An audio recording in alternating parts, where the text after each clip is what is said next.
सितंबर 1992 Australia के Belanglo state forest में police को दो बॉडीज मिलती हैं, Joanne Walters and Caroline Clarke की। बॉडीज को चाकू से मल्टीपल टाइम स्टैब किया गया था। सर में मल्टीपल गन शॉट थे। जब पुलिस उस फॉरेस्ट में सर्च स्टार्ट करती है तो उन्हें कई सारी बॉडीज, इवन स्केलेटन भी मिलते हैं। पुलिस की ये इन्वेस्टिगेशन एक ऐसे सीरियल किलर तक पहुंचने वाली थी जिसके अगेंस्ट हंड्रेड्स ऑफ एविडेंस थे, बट कुछ ऐसे अनसुलझे सवाल भी थे जिसका शायद हमें कभी जवाब नहीं मिलेगा। We now have 7 bodies recovered, and notwithstanding that we don't know the cause of death in the present case, but we do have a serial killer.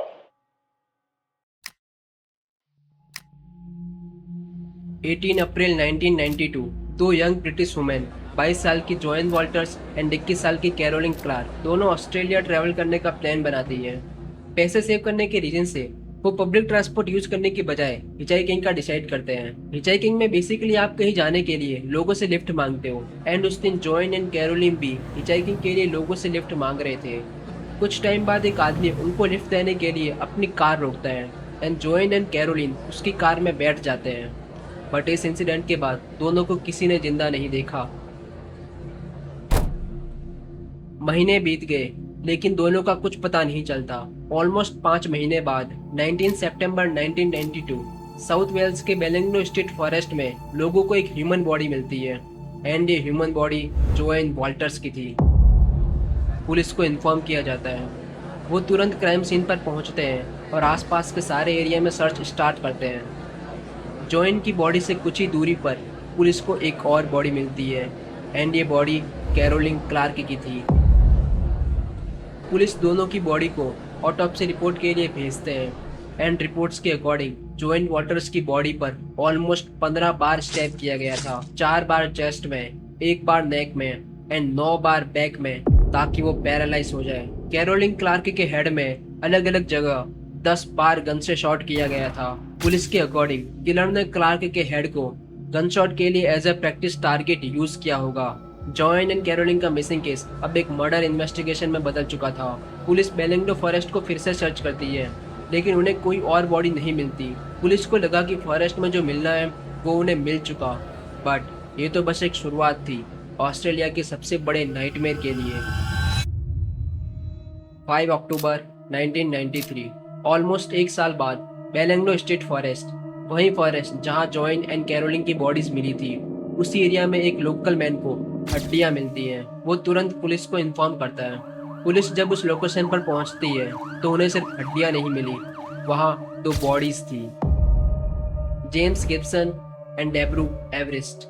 दोनों की एज 19 ईयर थी, और सबसे डिस्टर्बिंग बात ये थी कि दोनों 1989 से मिसिंग थे।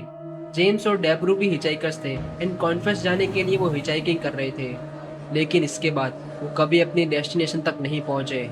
उनके गायब होने के एक दिन बाद जेम्स का कैमरा गैल्सन जॉर्ज के पास रोड के साइड में मिलता है, एंड कुछ महीने बाद उसका बैकपैक भी उसी एरिया में मिलता है, लेकिन जेम्स एंड डेब्रू का कोई ट्रेस नहीं था। अब ऑलमोस्ट 4 साल बाद उनके रिमेन्स बेलेंगलो स्टेट फॉरेस्ट में मिलते हैं। पुलिस उनकी बॉडी को ऑटोप्सी रिपोर्ट के लिए भेजती है, एंड रिपोर्ट्स के अकॉर्डिंग गिब्सन की बॉडी पर 8 बार स्टैब किया गया था। उसकी अपर स्पाइन में चाकू से कट किया गया था जिससे वो पैरालाइज हो सके। उसकी बैक में स्टैबिंग एंड दोनों चेस्ट में इतना सीवियर स्टैब था जिससे उसके हार्ट एंड लंग्स में होल हो गया था। डेब्रू को काफी बुरी तरीके से पीटा गया था। उसका स्कल 2 पार्ट्स में फ्रैक्चर था, जॉ टूटा हुआ था, फोरहेड में नाइफ मार्क एंड बैक में स्टैब किया गया था। जॉइन एंड कैरोलिन की बॉडीज मिलने के बाद पुलिस ने बेलेंगलो स्टेट फॉरेस्ट में सर्च किया था, बट जेम्स एंड डेब्रू की बॉडी का मिलना इससे ये कंफर्म होता है कि पुलिस ने उस एरिया में कंप्लीट सर्च नहीं किया था। इसलिए पुलिस अपनी सर्च टीम को और भी बड़ा करती है, और भी पुलिसमैन एंड फायरमैन को इस सर्च ऑपरेशन में लगाया जाता है। इस बार पूरी सर्च टीम और भी एग्रेसिवली पूरे फॉरेस्ट को सर्च कर रही थी, क्योंकि वो जानते थे शायद इस फॉरेस्ट में और भी बॉडीज होंगी, एंड अगले कुछ ही हफ्तों में बेलेंगलो स्टेट फॉरेस्ट से और भी बॉडीज मिलने वाली थी। 1 नवंबर 1993 पुलिस को एक और बॉडी, इनफैक्ट एक स्केलेटन मिलता है। ये बॉडी सिमोन स्मिडल की थी। सिमोन भी एक हिचाइकर थी। जैन 1991 में वो सिडनी से मेलबर्न के लिए हिचाइकिंग कर रही थी। बट उसके बाद किसी ने उसे नहीं देखा। ऑलमोस्ट 3 साल बाद उसकी बॉडी भी उसी फॉरेस्ट में मिलती है। ऑटोप्सी रिपोर्ट के अकॉर्डिंग सिमोन की बॉडी पर 8 बार स्टैब किया गया था। पैरालाइज करने के लिए स्पाइन में 2 बार एंड हार्ट और लंग में भी स्टैब किया गया था। 5 victims, different years, different backgrounds, लेकिन एक common connection, Belanglo state forest. Police के अकॉर्डिंग शायद ये सारे मर्डर्स एक ही पर्सन से कनेक्टेड है, लेकिन सर्च अभी खत्म नहीं हुई थी। सिमोन की बॉडी मिलने के सिर्फ 3 दिन बाद 4 नवंबर को पुलिस को उसी एरिया में 2 और बॉडीज मिलती है। एन्या हेप्सिड एंड गेबॉयर नेगोबॉयर, वो दोनों भी हिचाइकर्स थे एंड दिसंबर 1991 में सिडनी से हिचाइकिंग कर रहे थे, लेकिन इसके बाद उनका कोई ट्रेस नहीं मिला। हेप्सिड का सर थर्ड से अलग किया गया था एंड गेबॉयर के सर में 6 टाइम गन से शॉट किया गया था। एक ही फॉरेस्ट से 7 लोगों की बॉडीज मिल चुकी थी एंड पुलिस के पास सिर्फ बॉडीज नहीं थी, उनके पास एक पैटर्न था, young travellers, hitchhiking, Belanglo state forest और एक अननोन किलर। अब ये इन्वेस्टिगेशन सिर्फ मिसिंग पर्सन के बारे में नहीं थी, इनफैक्ट पुलिस अब एक सीरियल किलर को सर्च कर रही थी। I think it's fair to say that given that we now have 7 bodies recovered, and notwithstanding that we don't know the cause of death in the present case, that we do have a serial killer. 14 October 1993 police एक special investigation team बनाती है, TFA, task force air. इस team में 20 से भी ज़्यादा detectives थे। उनका काम सिंपल था, फॉरेस्ट में मिले मर्डर्स को कनेक्ट करना, एविडेंस को एनालाइज करना और किलर तक पहुंचना।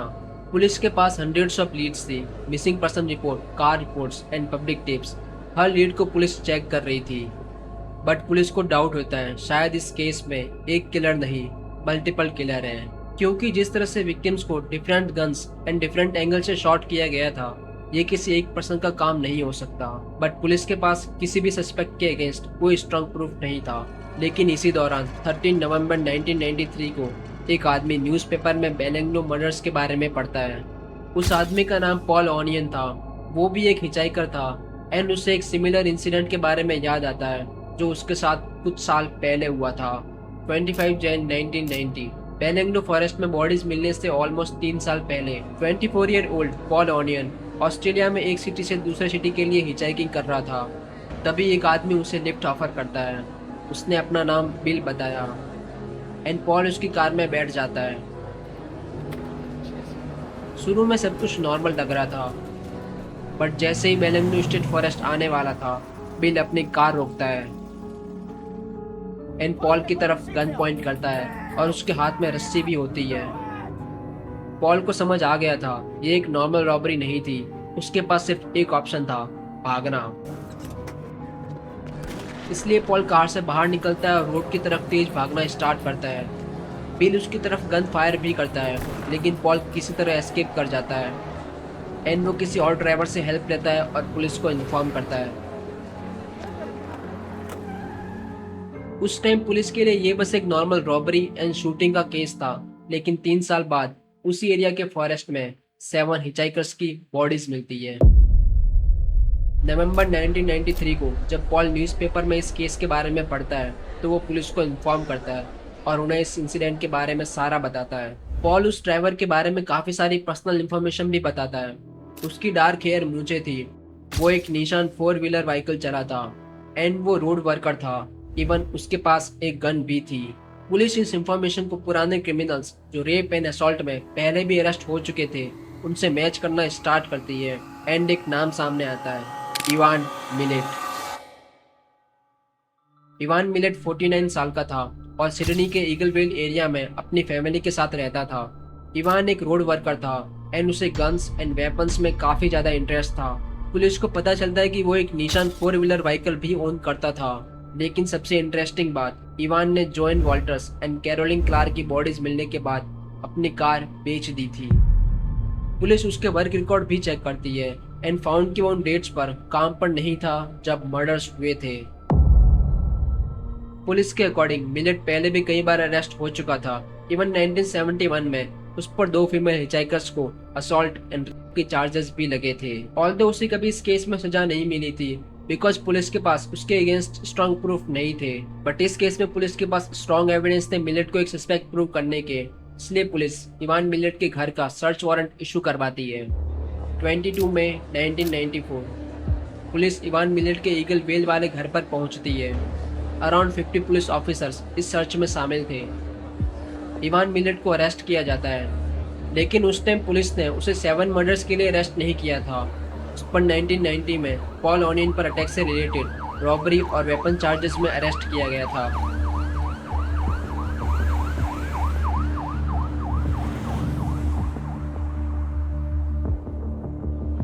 This man is a serial killer. Ivan Milat cruised the Hume Highway luring young backpackers to their deaths. Police Ivan millet के घर में सर्च स्टार्ट करती है। पुलिस को घर में काफी सारे वेपन्स मिलते हैं। 22 calibre rifle, Browning pistol, 12 inch Bowie knife. एक दीवार के होल में उनको काफी सारे वेपन्स के पार्ट्स भी मिलते हैं। लेकिन वेपन से भी ज्यादा इम्पोर्टेंट था मिलेट के घर में पड़ा हुआ सामान, sleeping bags, backpack, tent, hitchhikers के cooking sets, camera, clothing, bag and rope. But police यहाँ सर्च बंद नहीं करती है। उनके अकॉर्डिंग किलर एक से ज्यादा थे, इसलिए पुलिस मिलेट फैमिली के बाकी मेंबर स्पेशली रिचार्ड मिलेट के घर में भी सर्च स्टार्ट करती है। पुलिस को उनके घर पर बहुत सारी एमुनेशन मिलती है, वेपन्स एंड उन्हें रोप और केबल भी मिलती है जो मर्डर सीन पर मिले रोप और केबल के सिमिलर थी। 4 दिनों के इंटेंस सर्च के बाद पुलिस के पास काफी सारे एविडेंस थे। इवान के घर से मिले sleeping bags Simone Schmidl and Deborah Everist के थे। घर से मिला शर्ट पॉल ऑनियन का था। गिब्सन का बैकपैक, रोप पर लगा ब्लड डीएनए से कंफर्म होता है कि वो कैरोलिन क्लार्क का था। पुलिस को इवान के घर से एक फ्रेम भी मिलती है जिसमें उसकी गर्लफ्रेंड ने सेम टॉप पहना हुआ था जो कैरोलिन क्लार्क पहना करती थी। पुलिस को मर्डर सीन पर जो बुलेट्स मिली थी, फॉरेंसिक रिपोर्ट से कंफर्म होता है कि वो इवान मिलेट के घर में मिली राइफल से फायर की गई थी। इवान मिलेट पर ऑफिशियली 7 हिचहाइकर्स के मर्डर्स के चार्जेस लग चुके थे एंड 26 मार्च 1996 New South Wales Supreme Court में इवान मिलेट का ट्रायल स्टार्ट होता है। ऑलमोस्ट 4 महीने बाद 145 witness and hundreds of evidence के बेसिस पर 27 जुलाई 1996 इवान मिलेट को 7 मर्डर्स के लिए 7 लाइफ सेंटेंस की पनिशमेंट दी जाती है।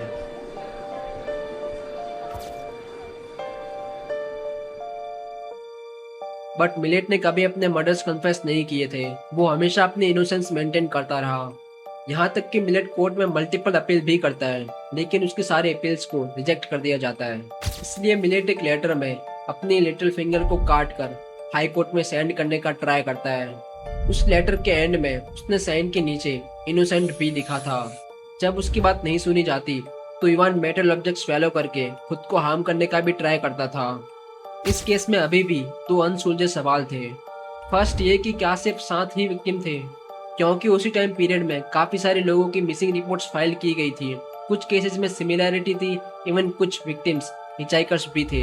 बट उन मिसिंग पर्सन्स में से किसी एक की भी बॉडी नहीं मिली, इसलिए पुलिस किसी का भी मर्डर प्रूव नहीं कर सकती।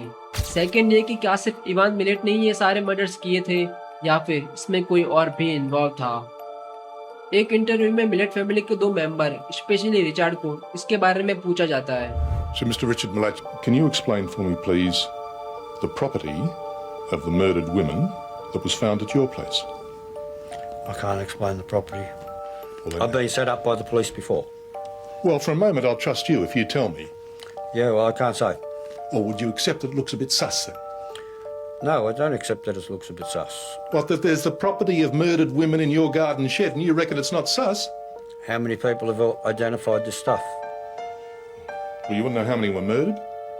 I know how many people were murdered. By your family? By my family, yeah, I'd like to know how many. Well, on the evidence, or on the word, the say-so of your brother's counsel, 7. 7. It's a nice number. In 2019 Ivan millet की stomach cancer से death हो जाती है, लेकिन millet ने कभी भी murders के बारे में कन्फेस नहीं किया।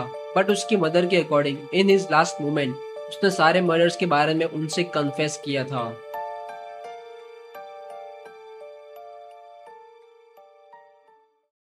आई होप कि ये वीडियो आपको काफी इंफॉर्मेटिव लगा होगा। So please like, share and subscribe and do let me know in the comment तो आपका इस केस पर एंड उन दो अनआंसर्ड क्वेश्चंस पर क्या थॉट्स है?